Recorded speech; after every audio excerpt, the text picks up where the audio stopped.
Hey dude, so I got to sit in a Cybertruck the other day and I can't stop thinking about it. Like, why is this a thing? And I know it's a divisive topic, but I'll say it. It looks pretty cool. Other than that though, there seems to be no practicality or utility to owning this truck. It's an F-150 that costs more and does less. It's like if you bought an $80,000 watch that only worked when you were at home. Like, yeah, technically it works, but not when it's supposed to. So here are my thoughts.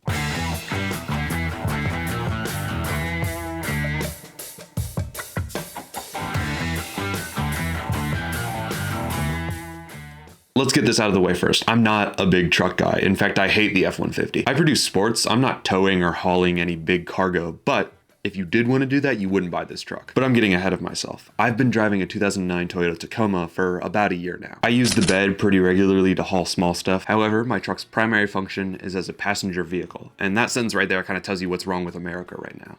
But I explained that whole thing in a video about a year ago. A car, first announced in 2019 as a concept vehicle, has finally been released 4 years later. This reveal video tells you a lot about the future of this car and that guy on stage. It's not just me though, he looks familiar, right? I wonder what he's been up to. But my favorite part of this keynote is this fact.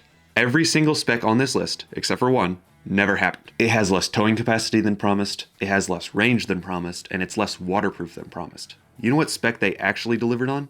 The 0 to 60. That's right, they promised a truck 4 years ago, but it was not this truck. The truck we got is worse in almost every conceivable way. And it's twice the price. Oh yeah, originally it was supposed to be $40K. I mean, that's like probably just inflation, right? But back to the specs. Who cares if a truck is really fast, but can't do regular truck stuff? And that's the thing, this truck isn't a bad idea, I just think they're marketing it wrong. Saying that this truck's better than any truck just is not true. And it never will be for an electric truck. For the blue-collared individual, an internal combustion engine will always be superior when it comes to towing and hauling. I'll be the first to defend EVs, but in certain scenarios, it's just not plausible. Even if this truck works as intended, more on that later, nobody's using it to haul anything other than their kids. This is further worsened by some of the most baffling decisions ever made by Tesla. Let's make the truck bulletproof. What? Bulletproof stainless steel. No, I heard you, but like why? Here's my question, why does it need to be bulletproof? How about, hear me out here, we make a good car first. Then maybe you can worry about making it bulletproof. Emphasis on the good vehicle part. It's a miracle that they were able to bring this vehicle into existence. But like, also there's a reason they don't make cars out of stainless steel. It picks up fingerprints like a magnet and it instantly loses its futuristic look when it does that. It'll probably rust in time, and also it's not really waterproof anymore. And oh yeah, I almost forgot. It's a safety nightmare. Cars are designed to crumple in a crash. The worse a car looks after the crash, the more energy it absorbs. That's all energy that was not transferred to the driver. A crumpled crash car means the car did its job. A regular, safe car has these crumple zones. Even Tesla knows this. Their cars are typically rated highest in crumple and crash tests. But if your car is made out of rigid stainless steel, that is gonna hurt a lot for the driver and any pedestrians that get in your way. The first Cybertruck that got in a crash is for the most part totally fine. That thing will drive again. And the car it hit is totally crumpled. Can you guess which driver got injured? The dude driving the Cybertruck walked away with minor injuries, and the dude in the regular car is totally fine. There's a reason this truck isn't being sold in Europe. It's literally so unsafe, it's illegal. So not only is it unsafe for drivers and pedestrians, but it actually causes crashes. People are too busy gawking at it to pay attention to the road. In like 20 years, we're gonna be like, hey, remember that car that caused crashes and was unsafe in a crash? But nevertheless, every rich person wants one. And like I said, despite being marketed as a practically indestructible truck, it throws a hissy fit whenever it gets wet. That's right, if you don't put it into car wash mode, it's been known to shut itself down. During a car wash, running through a puddle, or even driving in the rain. Imagine having a car that's literally bulletproof, but you can't drive it through a puddle. This is a great time to talk about some of the limitations of this car. It's known to shut itself down quite a lot. Sometimes for seemingly no reason. It doesn't tell you why, just pull over while the car bricks itself. Just like every other Tesla car, it's all operated from this like screen in the middle. So if something goes wrong with the screen, your car can't operate at all. Not the AC, not the battery level, heck, you can't even drive the thing. All because the little iPad in your car malfunctioned. Which raises the question, dude, how long is this truck gonna last? The whole thing is dependent on basically a computer that's sitting in front of you, so who's to say that Tesla doesn't shut that down in a couple of years? Historically, that's kind of how electronics work, especially electronics that don't do well. Think about the Spotify car thing, the Surface Duo, or any of the phones I've made videos about. If it's a device that has software, it's gonna stop working once the company that made it stops giving it support. And knowing Tesla, they're probably gonna lay off all those guys that are supporting their cars. So congrats, you have a car that requires a team of people to keep it working.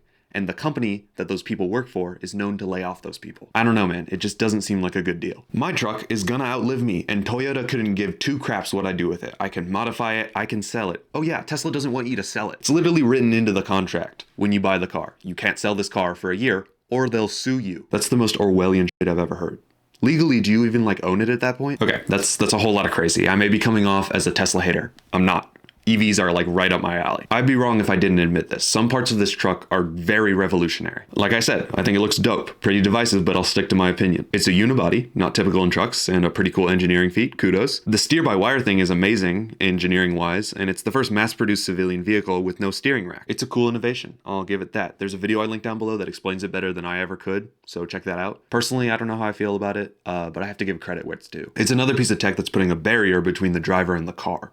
But hey, this is Tesla. Oh my God, I'm gonna get so many hate comments. I'm not trying to be old and be like, oh, everything was better back in the day. I don't need a manual Model T to enjoy driving. I like backup cameras, I like CarPlay. I'm just saying not everything has to be improved. I just think adding dividers between the driver and the road is a safety concern. Cars are now shipping with cameras in every crevice, including one that watches the driver to make sure they're paying attention to the road. Dude, the saddest part is that manufacturers actually think we need that. The Cybertruck bed is also super baffling to me. If you want to get good range or a spare tire, you have to take up bed space. There's no other option. Bed space that is already smaller than the F-150. In my research, as far as I could tell, the tailgate is button operated only, which how long until that breaks, you know? Also, this freaking tonneau cover, dude. Does it have to retract? I have this beef with Rivian too. Does it have to retract? It doesn't need to be motor operated retracting. Somebody can just take it off like they've been doing for 50 years or so. It's just the first thing that's gonna break. In fact, it already has. Anybody noticing a pattern? Not to mention that when the tonneau cover is down, you can't see through the back window anymore. But not to worry, where your mirror used to be, there's now a screen that shows the rear camera. Guys, come on, you're just engineering solutions to problems you created. I mentioned braking, and that's exactly what's happening. Every single Tesla Cybertruck was recalled last month due to the accelerator jamming itself all the way down. Apparently the adhesive they used wasn't strong enough, so that's terrifying.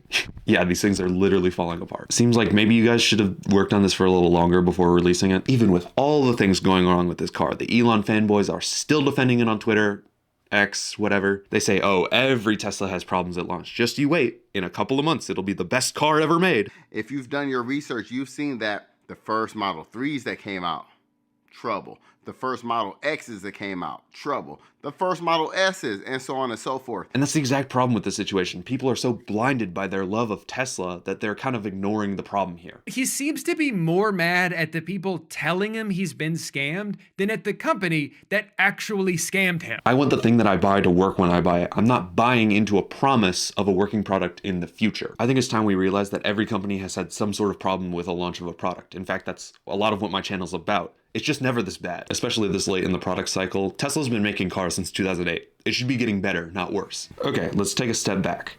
What if this car released and there was nothing wrong with it? It just worked perfectly fine and none of the things that I just explained were going wrong with it. In that case, it is still not a good car. Not bad either, just useless, which is actually worse. If it worked, there would be absolutely nothing you can do in this truck that you can't do for cheaper somewhere else. If you really wanted a Tesla, you could get a faster Tesla for cheaper. And of course, just about any truck would do better than this truck. Yeah, so when I was making this video, Rivian released their updated version of the R1T, and it does literally everything better than the Cybertruck. For one, it has the same towing capacity, a longer range. It actually works. I feel like that's kind of underrated there. And then of course, it has a faster acceleration, 2.5 seconds. That's the one thing the Cybertruck was good at. The only unique part of this truck is the design, and that helps demonstrate exactly what this truck is. A status symbol. If you see this truck out on the road, you can bet the driver does not need it to be a truck. They need it because of the looks. Ask any Cybertruck owner why they bought it, but then ask them what they use it for. I guarantee at most it's gonna be mulch and their bike. The main reason for buying this truck is the looks. And there's nothing wrong with that. I think it's great that you can buy something because you like the way it looks. I'm just saying, people need to stop pretending that this is a real truck. All right, that's all I got. Party on, dudes.